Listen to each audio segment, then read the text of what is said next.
A top Joe Biden advisor has warned that lives are at stake in Europe this winter as the continent faces a crunch in gas supplies.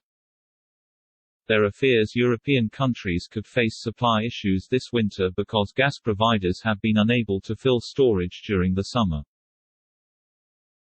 Critics of the Nord Stream 2 gas pipeline have suggested Russia has deliberately slowed supplies in a bid to speed up European regulators' approval of the project. Amos Hochstein, a senior advisor for energy security for the U.S. President's State Department, said Moscow had undersupplied the market compared to its traditional supplies. He said this had contributed to the highest prices on record.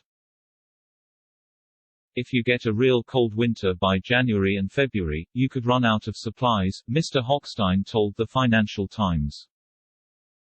And that's where I get concerned. This is not just about some geopolitical games.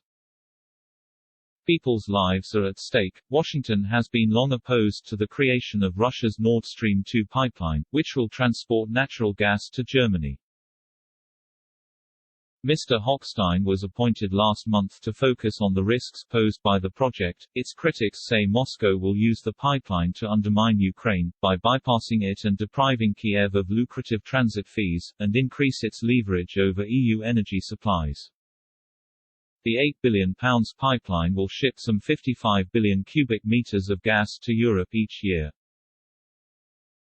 It is due to turn the taps on before the end of the year. Russian energy giant Gazprom has said it has met all of its long-term contracts to European buyers. But the Kremlin-backed firm has been criticized for not making additional gas available when supplies are tight. Russian President Vladimir Putin last week blamed «smart Alex» in the European Commission. The strongman leader suggested Eurocrats had pushed for market-based pricing. A dig at EU efforts to increase competition in gas markets where Russia is dominant. Other factors in the crunch include a slump in domestic European production this year because of the coronavirus pandemic. There has also been a higher demand in gas as countries move away from highly polluting coal to provide energy supplies. Washington has reached a truce with Germany that forces Berlin to impose sanctions on Russia if it weaponizes Nord Stream 2 against Ukraine or other allies. President Biden's administration has also lifted sanctions on Nord Stream 2 AG, the project's Gazprom-owned operator. During a visit to Kiev, Mr. Hochstein discussed implementing the US-German agreement with local officials. Part of this is convincing Gazprom to prolong its gas transit agreements through Ukraine beyond 2024.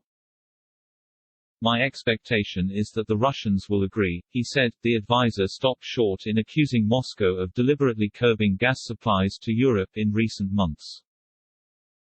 But Mr. Hochstein did conclude that Russia had been weaponizing natural gas for many years.